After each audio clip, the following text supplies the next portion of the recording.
Hi, and welcome back to Football Made Simple. The 4-4-2 formation is still considered the go-to for many football clubs and Sunday league teams around the world.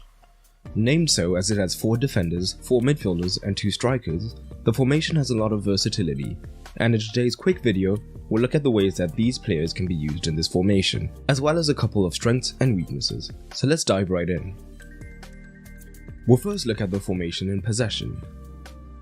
As there is only 2 of them in this formation, the centre-backs tend to be less adventurous on the ball, unless facing teams who apply no pressure, where we may see a centre-back look to drive up the pitch with the ball. But the midfielders are more varied, and here is the biggest potential weakness of a 4-4-2. Having only 2 central midfielders, where most modern teams use 3 midfielders, there's a danger of being overloaded there and being more easily pressed. This is the reason this formation is less used amongst high possession teams. A recent exception we saw to this is Guardiola's 2020-2021 City side, who used a base 4-4-2. But the forwards on paper are naturally midfielders, so they would often drop in to create a 4, so now they had the advantage there. Most teams would instead drop one centre forward if they wanted to mitigate against this overload in the midfield. But generally, if a team wishes to be more solid in defence, we see the double pivot act as a platform, meaning they will both sit deeper so any counter-attacks will have an extra line to get through, whilst the pivots can also effectively shift to cover the wide regions.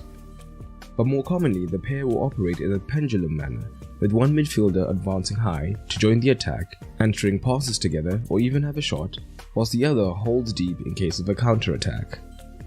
One of the major attacking strengths of the formation is the ability to stretch opponents wide, due to naturally having 2 men out there. This can even be exacerbated as forwards can make runs into the channel, knowing that they have a partner who can still occupy the centre.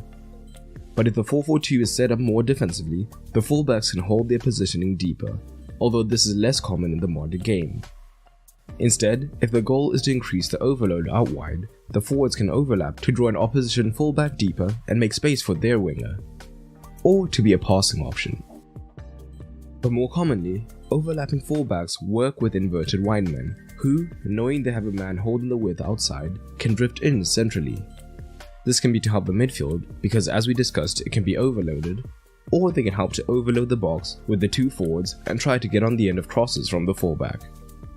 Another advantage of the 4-4-2 is it allows 2 forwards to be against 2 centre-backs, or this can be viewed as 1v1s. So individual quality comes more into the equation. If a centre-back is isolated and the forward is an elite dribbler or has elite pace, it can cause a problem.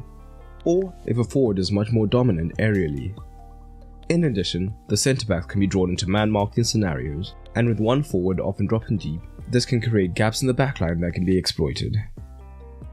And defensively, the 4-4-2 has some advantages. If a team is hyper-aggressive in the press, it can allow them to essentially go man-to-man with a back 4, whilst the fullbacks push higher up backing this up. However, the forward's use of cover shadows would have to be perfect, as again the weakness of this formation is being outnumbered in the midfield, so if the ball did get through this first wave of pressure, it would spell major danger. But the 4-4-2 is excellent for mid and lower blocks. There are 2 men out wide, making them hard to overload, whilst the team can be compact and minimize the spaces between defenders. The biggest difference compared to teams using 1 up top is that having 2 forwards, particularly if compact, can make central entry into the midfield much more difficult. This naturally filters the opponents wide, where a stronger press can be enacted. Every formation has typical strengths and weaknesses, but good tacticians can mitigate these through micro-adaptations. But these are the strengths and the weaknesses of the 4-4-2. Great examples of teams using the 4-4-2 are Simeone's Atleti and Pellegrini's City, both linked now and down in the comment section. But what formations do you want explored next? Comment down below.